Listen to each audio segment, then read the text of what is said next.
Good evening. Thank you for joining us on this rainy evening. And welcome to the participants reading of the 2014, the inaugural Calhoun Creative Writing Workshop. We've been so pleased to work with all of you this week, and we love that you've been able to, that you've contributed your work and all your feedback, and it's been a real pleasure working with all of you. On behalf of the workshop leaders, we really appreciate you all accepting the invitation and giving your honest, critical, and constructive feedback. So thanks a lot. To start, Gregory Hartlow has said that he has some welcoming comments.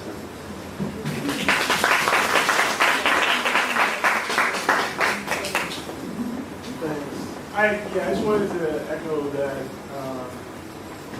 our gratitude, not only on my behalf of my colleagues here, but on behalf of the colleagues who are not here, who are very much with us, Spivey Francis and Robbie Howard. All of us work together very closely to think about, to discuss, to hash out, we've been doing it for 5 years now, how students are, what particular problems students are bringing to the workshop, what difficulties will we experience in moving students from one level of writing to another. And I'm sure my students will tell you, and I'm sure I've heard from about your workshops, that we've fought, we've struggled over the course of the week, and I'm really disappointed that we only had a week to work together. I think we're just getting to a point where we have some sense of the logic of the transition that needs to take place. And I hope, and I haven't, obviously I'm very optimistic because I'm standing here. I wouldn't be speaking to you if I didn't want to reinforce my optimism that the seeds that we've been able to plant among each other now are going to take root. I also wanted to point out, Roz and I were talking earlier, and as with the other workshop leaders, we often are asked to screen for contests, and we're on the editorial board of Calhoun, and so we literally read thousands of manuscripts every year. And it's the simplest thing. We were saying this earlier, we can read within the first page and see whether or not this manuscript is worth the first few lines, whether or not this manuscript is something worth investing our time in reading further.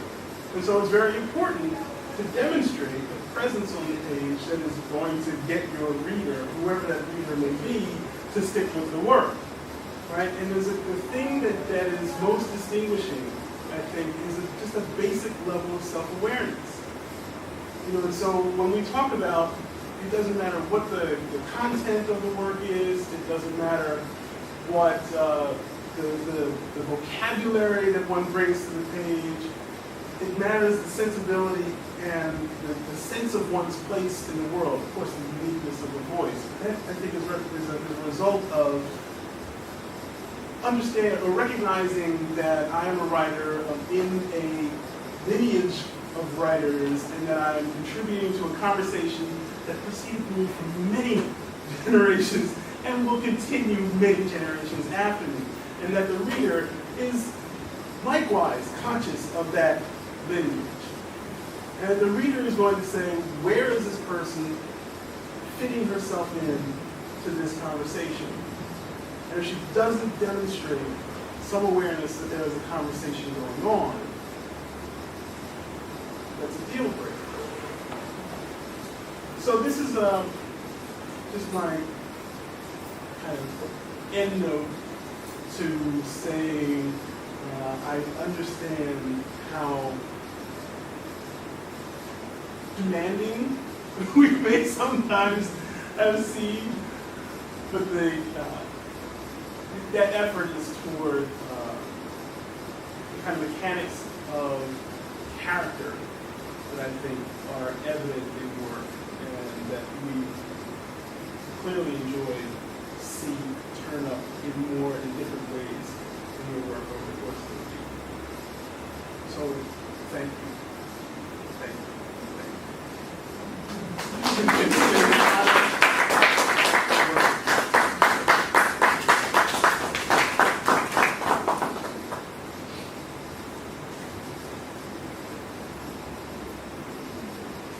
All right, thank you, Rick. All right, so we'll have 5 readers tonight. We'll have, let's see, 3 fiction readers and 2 poetry readers. So we'll start with the fiction reader. Our first is Shakira Bourne, and she was in my workshop. So.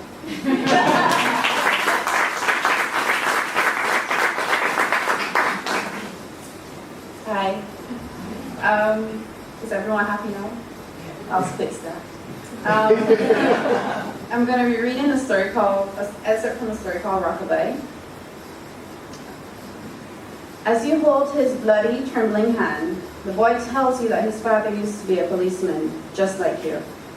You ask him to tell you about his father, just to keep him talking until the ambulance arrives.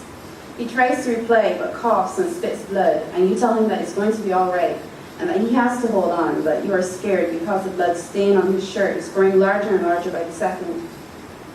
It has been 8 minutes since you called the emergency hotline to report the hit and run. As usual, you hadn't been able to sleep and were hoping that a drive around the island would calm your chaotic thoughts. You decided to take a right at the roundabout instead of your usual left, and had seen the car slam into the boy crossing the road. You checked your watch. The ambulance should have been here by now. The boy mutters that his favorite show is 24, not because of the guns and the killing, but because he likes how Jack Bauer always does the right thing and follows his gut, although it may hurt people. You resist the urge to tell him that isn't how real life works, and most people aren't interested in doing the right thing, and you need a sign-off sheet to follow your gut. You don't tell him that just a few hours earlier, a woman who called in at the station to report her abusive boyfriend was just murdered by him in front of her 3 children. She was a young, frail-looking thing, the kind of person you'd expect to see as a nursery school teacher, hugging the snub-nosed children and singing lullabies, or rolling in wild grass with her husband, kissing and whispering sweet nothings to each other. She just didn't belong there in her lover's house, a place where anger was widespread and a fist was the first thing that welcomed her when the sun rose. You don't tell him that your partner took hours to report the complaint, because he knew that the woman called every month about her lover, but always dropped the charges when they arrested him. That you had pleaded with her last month to let the law do its job, but she was too scared and confused to listen. And that today, when she called screaming that he was going to kill her, you had a gut feeling it would be the last time you heard her voice. You can't tell him that, so instead, you tell him that 24 is your favorite show too. He asks you if you ever killed anyone, and reluctantly, you tell him that you were forced to shoot a man in self-defense, that you told the man to drop his weapon several times, but he shouted that he would die before he went back to prison and tried to pull a gun from his pocket. You don't tell him that it happened 3 weeks ago, and you haven't been able to sleep since then. You could have predicted the next question. After your friends and family thought that you had enough time to recuperate, they pulled you aside in the corridor at work or while you were relaxing on the couch and asked you how it felt to kill someone. Some looked at you, eyes filled with pity and concern, maybe wondering if now you've lost a bit of your humanity, while others reflected lust and eagerness, seemingly hoping that their turn to take a life would soon come. Have you ever had a dream so real that waking up seemed fake? You ask him, but he doesn't understand. You tell him that it was scary for you because you didn't feel anything at all, that you were numb. You feel a weight being lifted from your shoulders because this is the first time you've ever answered truthfully. You tell him that you never thought that a human could scream so loud, and that the scream stays with you, coming out sometimes in the wee hours of the morning while you're in bed. And when that scream pulls you out of your sleep, you need to take a few moments to figure out which state is dream or reality. You sit there for a moment, caught in a swell of depression and remorse, but then you hear the voice softly reciting something.